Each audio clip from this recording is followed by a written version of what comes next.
Alors.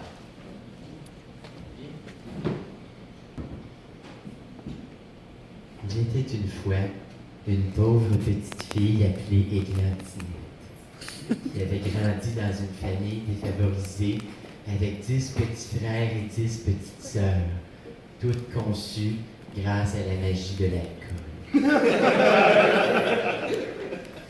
Ses parents étaient des vrais locumènes sur le BS qui flambaient leur chèque dans le vice. Même Robin des Bois qui volait aux riches pour donner aux pauvres ne leur aurait rien donné. Autant voler les riches pour aller jouer dans les loteries vidéo sur la casette de la pizza sur Ontario. Puisque la petite Églantinette n'avait pas de chauffage dans sa chambre, sa seule source de chaleur était les hémorroïdes qui lui chauffaient le cul. Et le seul jouet qu'elle possédait était un iPod qu'elle avait eu gratis à l'Armée du Salut. Mais il ne contenait que des tunes d'essais pathétiques. La trame sonore de choix pourrait être une estie pauvre toute sa vie.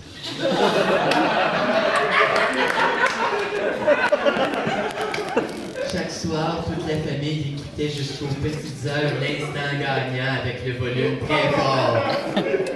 Il s'appelait tout le temps, et quand il n'avait pas la ligne, il battait la petite Églantinette, malgré la bonne humeur contagieuse de Carlardi. Bonsoir, bonsoir. Bon beau Carlou, hein?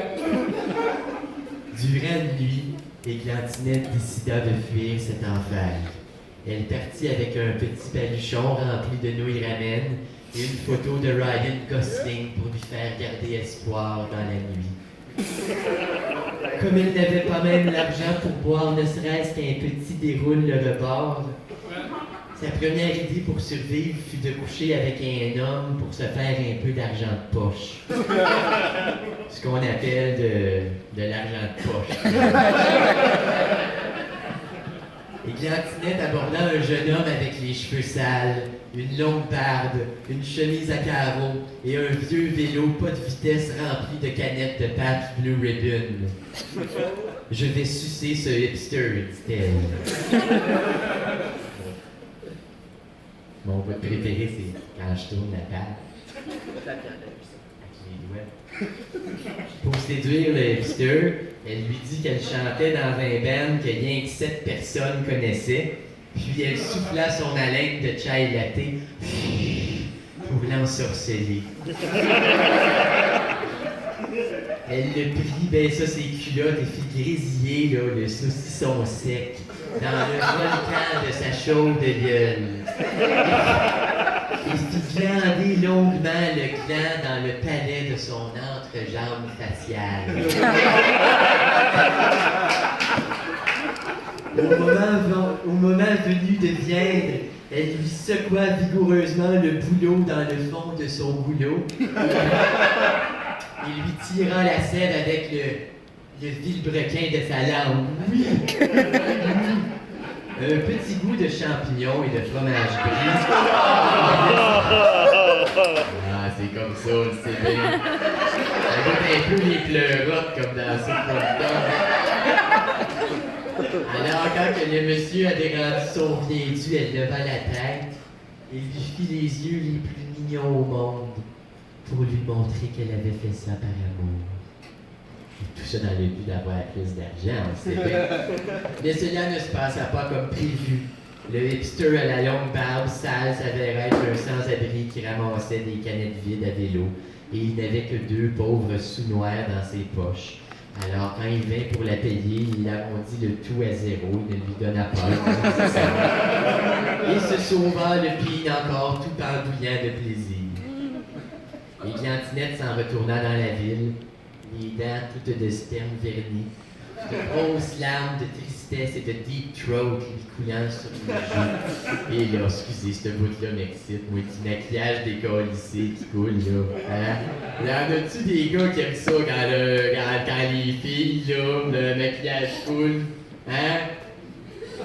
Ouais! Je trouve ça drôle, hein? C'est le fun, elle pleure un peu, des fois elle pleure de jouer puis ça coule, puis où, là, il y a le bout de nez aussi.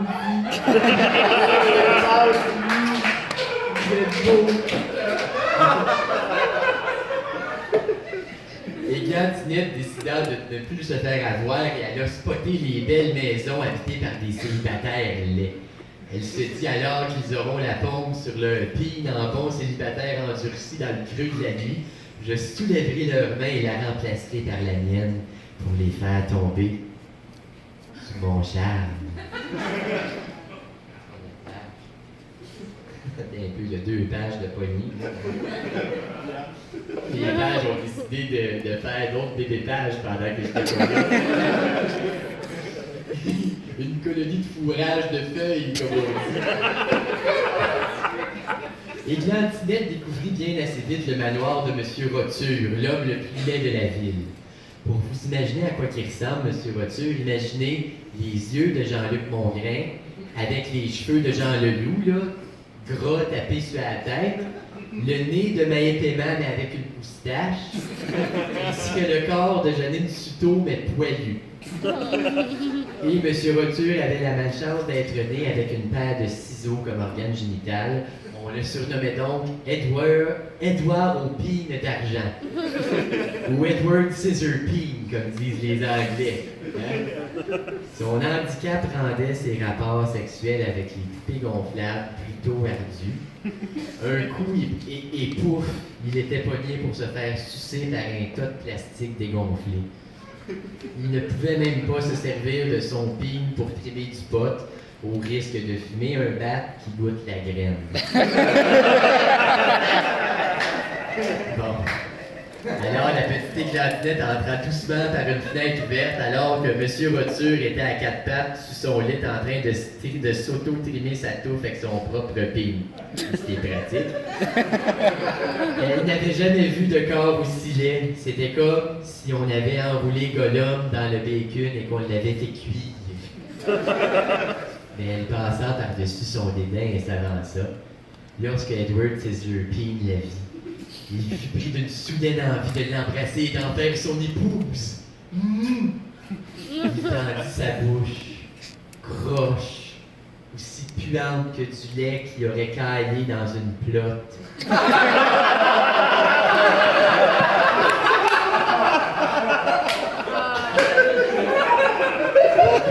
L'histoire est un peu élevée.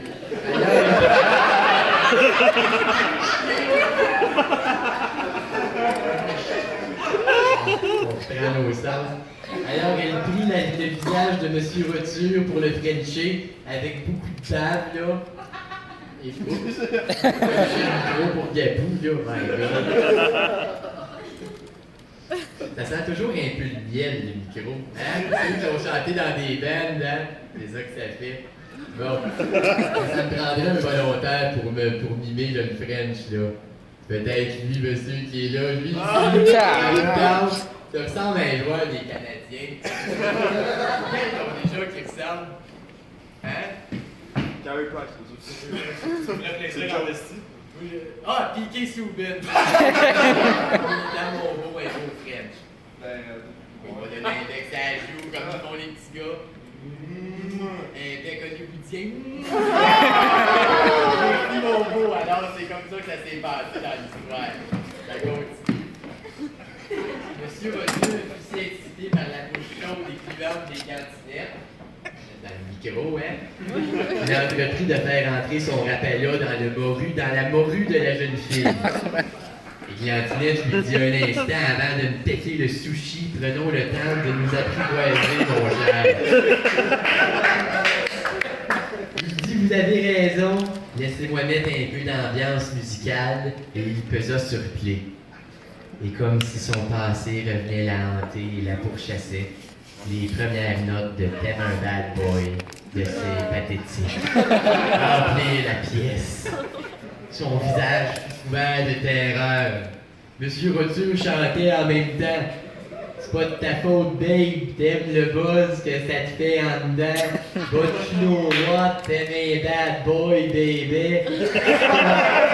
Ton comeback, ton sweet cum, t'es ma gangsta.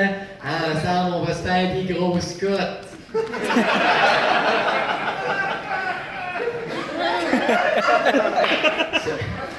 Se faire une cote. voulait sûrement dire faire de l'argent. En langage de race inférieure que parlait c'est pathétique.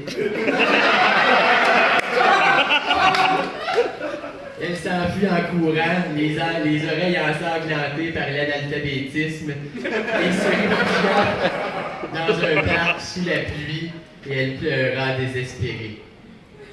C'est à ce moment qu'une belle fille lui apparut. Non, ce n'était pas la fellation. Elle est vieille, celle-là. Ce n'était pas non plus la fécale. Ni la fétichisme. Non, c'était la fist fuck. Hein? Pas de baguette, elle avait rien de son poing de même. Alors elle l'a pris contre elle et lui donna un instrument magique, une flûte de pigne, et j'en ai apporté une flûte de pigne, dans ma sacoche. Et dans le sac. La montrer. Alors, comment que ça fonctionne? C'est que pour faire des petites mélodies, on touche les veines. On fait des petits. Puis pour faire la bass, les sobs, ça c'est petit.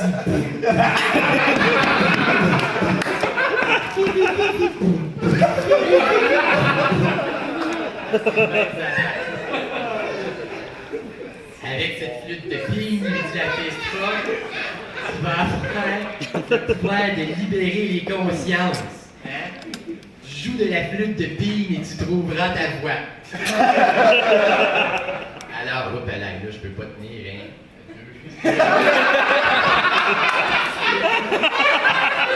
Alors, la petite églantine hésitante se promena avec la flûte de pigne à la main. Elle n'est pas super subtile, elle se promenait avec une flûte de pigne. Quand soudainement, elle entendit un monsieur et une madame qui se chicanaient. Le monsieur dit, non, la madame, elle dit, c'est ce pute-là qui a tout fucké dans notre couple.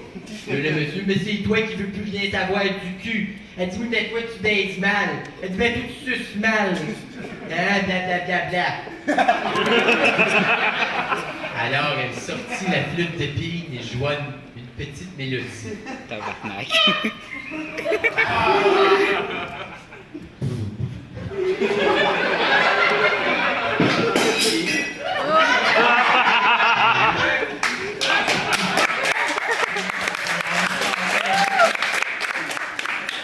Ça, c'est ça qui se passe. Hein? Quand on fait le... la magie de la flûte de pique. Fait qu'on comprend le principe. Hein? Pour les petites chicanes, un petit fu. Pour les moyennes chicanes, un puis pour les longues chicanes, les divorces qui finissent plus, là.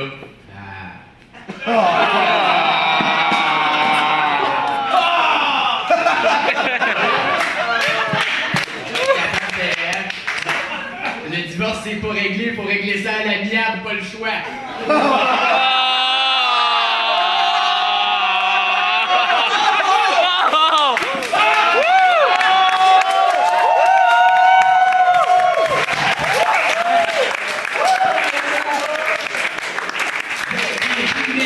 C'était un orchestre symphonique. On va mettre ça de côté. Au cas où j'aurais le goût de faire un rappel. Alors, fait qu'on comprend le principe. Donc, la petite églantinette fut bien vite engagée pour faire des spectacles. Des flûtes de pigne sur des scènes de plus en plus vastes. Et ça se transformait toujours en immense orgie. Un genre de Woodstock à jeun, finalement. Alors là, la petite églantinette, qui partit de rien, perdue, n'ayant que son corps à offrir, finit par, au lieu d'offrir son propre corps, offrir aux autres de se libérer du leur. Là, il reste plus salive, my God. Excusez, là.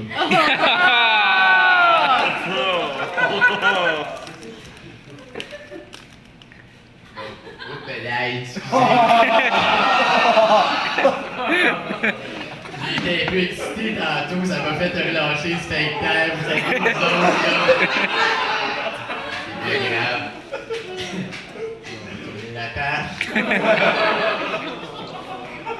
Et elle a vécu heureuse et elle n'a pas eu beaucoup d'enfants, mais bon, elle contribue à en faire, puis l'histoire ne dit pas si Edward Scissorhands comment il faisait pipi. Ok, bye tout le monde!